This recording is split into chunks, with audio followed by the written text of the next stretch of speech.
গৃহশিক্ষক YouTube চ্যানেলে সকল ছাত্রছাত্রীদের জানাই শুভকামনা।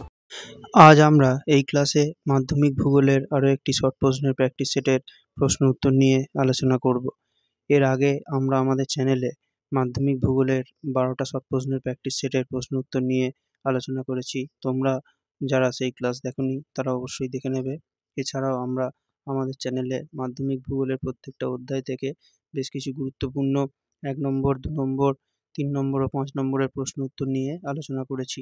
তোমরা অবশ্যই আমাদের সেই ক্লাসগুলো দেখবে। আর আমাদের চ্যানেলে যারা প্রথম তারা চ্যানেলটাকে সাবস্ক্রাইব করে বেল আইকনটা প্রেস করে রাখবে। তাহলে আমাদের চ্যানেলের নতুন ক্লাসগুলো তোমরা অবশ্যই দেখতে পাবে। তাহলে আজ আমাদের আলোচনার প্রথম প্রশ্ন, যে প্রক্রিয়ায় অসম বন্ধুর ভূমি অপসারিত হয়ে সমতল বা প্রায় সমতল ভূমিতে পরিণত হয় তাকে কি বলে? এটা হবে অপশন গ একটা পর্যায়ন। পরের প্রশ্ন, পার্বত্য হিমবাহের শীর্ষদেশে হিমবাহ ও পর্বতগাত্রের মধ্যে যে সংকীর্ণ ও গভীর ফাটল থাকে তাকে কি বলে? এটা হয়ে যাবে অপশন ক একটা বাকশূন্য। পরের প্রশ্ন, মেরু প্রবাহ বা মেরুজ্যোতি দেশচরে দেখা যায়, এটা হবে অপশন ঘ একটা আয়নোস্ফিয়ার। পরের প্রশ্ন, বৃষ্টিপাতের সময় বায়ুর আপেক্ষিক আর্দ্রতা থাকে কত? এটা হবে অপশন ঘ একটা 100%। পরের প্রশ্ন, ঋতু পরিবর্তনের সঙ্গে সমুদ্র স্রোতের 180 ডিগ্রি দিক পরিবর্তন ঘটে যে মহাসাগরে?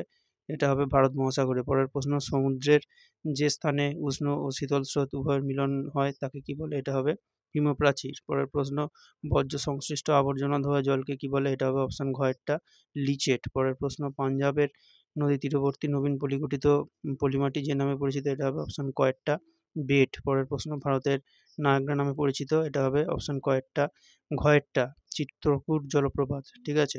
এর পরের প্রশ্ন, ভারতের যে রাজ্যে দক্ষিণ পশ্চিম মৌসুমী বায়ু প্রথম পৌঁছায় এটা হবে অপশন গ একটা কেরল। পরের প্রশ্ন, হেক্টর প্রতি ধান উৎপাদনে ভারতের যে রাজ্যটি প্রথম স্থান অধিকার করে? এটা হবে অপশন গ একটা হরিয়ানা। এই অপশন খ একটা পাঞ্জাব। পরের প্রশ্ন, একটি শিকড় আলগা শিল্প? এটা হবে অপশন ঘ একটা কার্পাস বয়ন শিল্প। পরের প্রশ্ন, ভারতের সবচেয়ে কম জনঘনত্বযুক্ত রাজ্য? এটা হবে অপশন ক একটা অরুণাচল প্রদেশ। পরের প্রশ্ন, ভূবৈচিত্র্য সূচক মানচিত্রে বাদামি রং দ্বারা দেখানো হয়? এটা হবে অপশন ক একটা উচ্চতা। ঠিক আছে।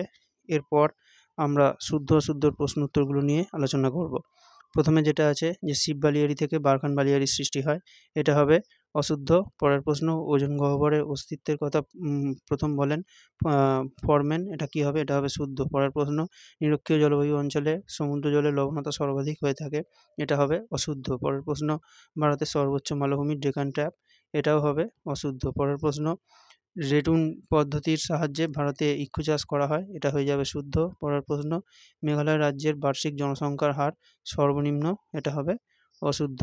ঠিক আছে। পরের প্রশ্ন, উপগ্রহ চিত্রে বিভিন্ন প্রতীক চিহ্নের সাহায্যে ভৌগোলিক বৈশিষ্ট্যগুলো দেখানো হয়, এটা হয়ে যাবে অশুদ্ধ। ঠিক আছে।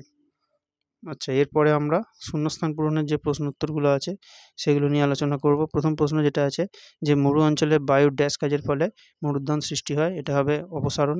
পরের প্রশ্ন, বায়ুর চাপের ঢাল বৃদ্ধি পেলে বায়ুর গতিবেগ, এটা হবে বৃদ্ধি পায়। পরের প্রশ্ন, শীততাপ নিয়ন্ত্রিত যন্ত্র থেকে ড্যাশ গ্যাস নির্গত হয়, এটা হবে সিএফসি। পরের প্রশ্ন, বৈদ্যুতিন বজ্রকে সংক্ষেপে বলে, এটা হবে ই বজ্র বা ইলেকট্রনিক্স বজ্র। পরের প্রশ্ন, ভারতের উচ্চতম গিরিপথ, এটা হবে উমিংলা। ঠিক আছে। পরের প্রশ্ন, ভারতের বৃহত্তম নদী উপত্যকা পরিকল্পনা। এই প্রশ্নের উত্তরটা তোমরা কমেন্ট করে জানাবে। এটা আমরা আগে আমাদের চ্যানেলে আলোচনা করে নিয়েছি, তোমরা সেখান থেকে আমাদের ক্লাসগুলো দেখবে, তাহলে তোমরা এই প্রশ্নের উত্তরটা অবশ্যই করতে পারবে, কমেন্টে জানাবে। আর এর পরের প্রশ্ন যেটা আছে, দেশকে দক্ষিণ ভারতের ম্যানচেস্টার বলে, এটা হয়ে যাবে কোয়েম্বাটোর। কয়কা অন্তস্তয়িকা ময়বয় আঁকা টয়কা র। ঠিক আছে। এখানে টয়ের ওকাটা পড়েনি, এটা তোমরা এই ভুলটার জন্য তোমরা আমাদের ক্ষমা করো, তোমরা টয় ওকাটা অবশ্যই দেবে। ঠিক আছে। ঠিক আছে। আর তোমরা কিন্তু এখন যেভাবে ভূগোল পড়ছো তোমরা অবশ্যই নতুন পড়াগুলো পড়ো এবং প্রত্যেকটা অধ্যায়কেই তোমরা মোটামুটি এখন পড়ে রাখো। যেই অধ্যায়গুলো তোমাদের সমস্যা আছে সেইগুলো তোমরা খুব ভালো করে পড়ো। আর তার সাথে শর্ট কোশ্চেন অবশ্যই পড়বে, কেননা তোমাদের টেস্ট যে পরীক্ষা আছে যেখানে তোমাদের 36টা শর্ট প্রশ্ন থাকবে, সেজন্য শর্ট প্রশ্ন কিন্তু তোমাদেরকে খুব ভালোভাবে তৈরি করতে হবে, তাহলে কিন্তু তোমরা অনেকটা ভালো নম্বর তোলার দিকে অবশ্যই এগিয়ে যাবে। ঠিক আছে। আর 2 নম্বরের প্রশ্ন তোমাদেরকে পড়তে হবে, সেখানে তোমাদের 12টা নম্বর থাকবে। ঠিক আছে। আর ম্যাপ পয়েন্টিংয়ে 10 নম্বর থাকবে। ঠিক আছে। এইভাবেই তোমরা ভালো নম্বরের দিকে এগিয়ে যাবে, তারপর তো বড় কোশ্চেন আছেই।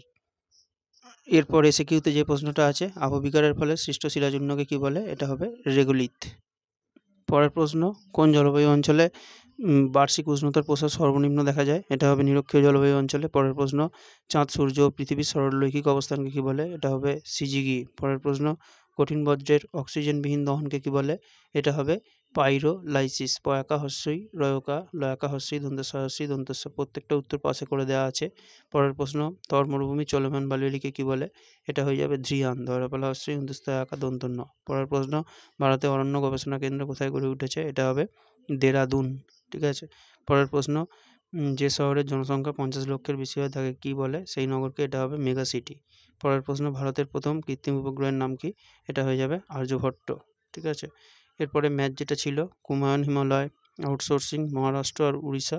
কুমায়ুন হিমালয় হয়ে যাবে নৈনিতাল, আউটসোর্সিং হয়ে যাবে তথ্য প্রযুক্তি শিল্প, মহারাষ্ট্র হয়ে যাবে রেগুর মাটি, আর উড়িষ্যা হয়ে যাবে মহানদী। ঠিক আছে, একদম করে দেওয়া আছে ম্যাচটা।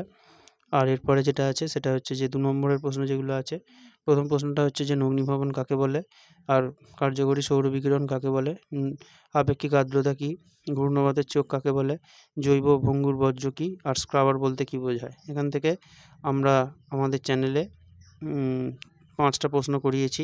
ঠিক আছে, সেগুলো তোমরা অবশ্যই দেখে নেবে আমাদের চ্যানেলের প্লেলিস্টে। তোমরা প্রত্যেকটা প্রশ্নের আলোচনা খুব ভালোভাবে পেয়ে যাবে। আর এরপরে যেটা আছে সেটা কি, সেটা হচ্ছে যে মরুস্থলী কাকে বলে, করমণ্ডল উপকূলে বছরে 2 বার বর্ষা হয় কেন, ধারণযোগ্য উন্নয়ন, এটাকে স্থিতিশীল উন্নয়নও কিন্তু বলা যেতে পারে। ঠিক আছে।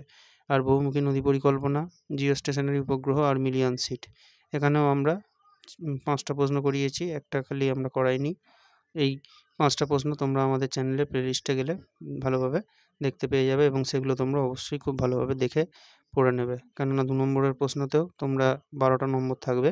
2 নম্বরের প্রশ্নগুলো অবশ্যই তোমাদেরকে করতে হবে। বিশেষত যাদের ভূগোল ভালো তৈরি হয়নি তাদের কিন্তু অবশ্যই এগুলো খুব ভালোভাবে করতেই হবে। ঠিক আছে। আর পরের ক্লাসে আমরা তোমাদের আরও একটি প্র্যাকটিস সেটের প্রশ্ন উত্তর নিয়ে আলোচনা করব।